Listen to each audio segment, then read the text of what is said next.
Mwenye ulemavu anaomba, mimi biashara yangu itakuwa labda milioni 7.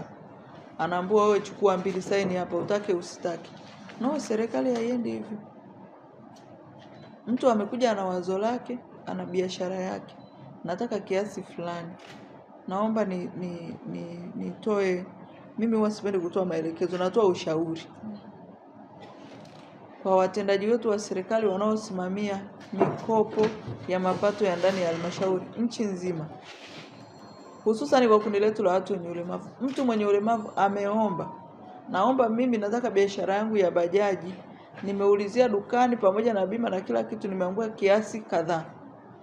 Mwezeshe kiasi alichoomba ili aweze akatimize ndoto yake. Ukimwezesha kidogo, ndoto isipotimia, akishindwa kurejesha, mwisho na hela ya serikali inapotea.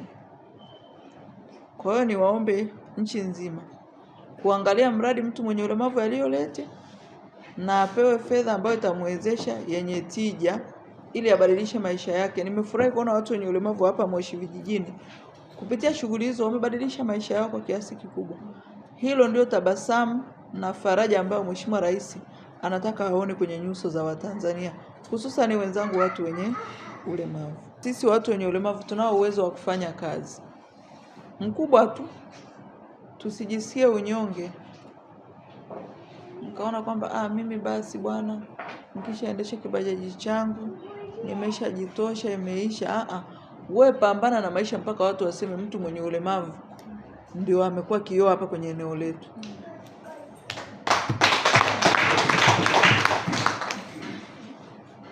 Na nimeona baada ya kuwa mna shughuli hizi za kufanya hivi, kila mtu anasema jamii sasa hivi imenipokea tofauti. Sio wamekuona tajiri.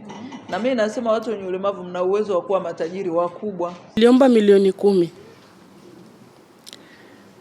Mradi wangu ulikuwa ni mkaa. Milioni 10. Mradi wangu ulikuwa ni mkaa.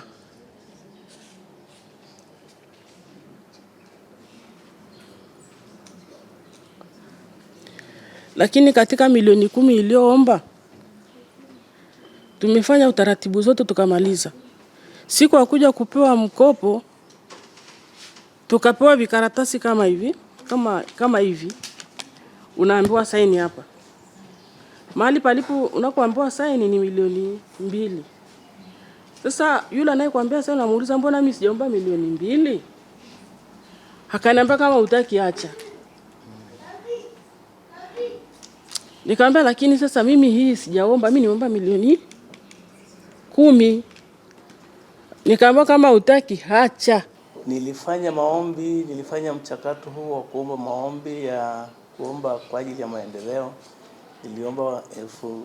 Niliomba milioni 15 hususan kwa ajili ya kuendesha kilimo cha mpunga kule chini, maana kule kwetu kuna kilimo hiyo kimeshamiri sana.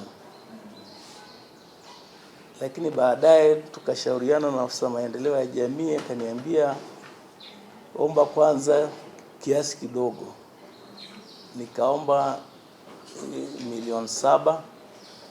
Lakini baadaye tena kwenye mchakato nikapewa shilingi milioni 5. Halmashauri ya wilaya ya Moshi ina jumla ya watu wenye ulemavu wenye miaka 18 na zaidi 154, ambapo viziwi ni 39, wasioona 18, wenye ulemavu wa ngozi 35 na wenye ulemavu wa viungo 62.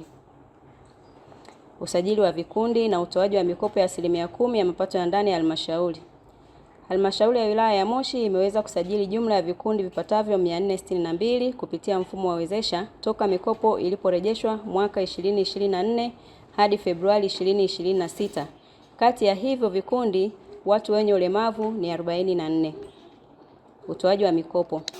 Katika mwaka wa fedha 24-25, halmashauri ya wilaya ya Moshi ilitenga 10% ya makisio ya mapato ya ndani halisi kiasi cha shilingi milioni 314,255 kwa ajili ya mikopo ya vikundi vya wanawake, vijana na watu wenye ulemavu. Ikiwa 2% ya watu wenye ulemavu ni shilingi milioni 62,851, 4% ya vijana ni shilingi milioni 125,702 na 4% ya wanawake ni shilingi milioni 125,702.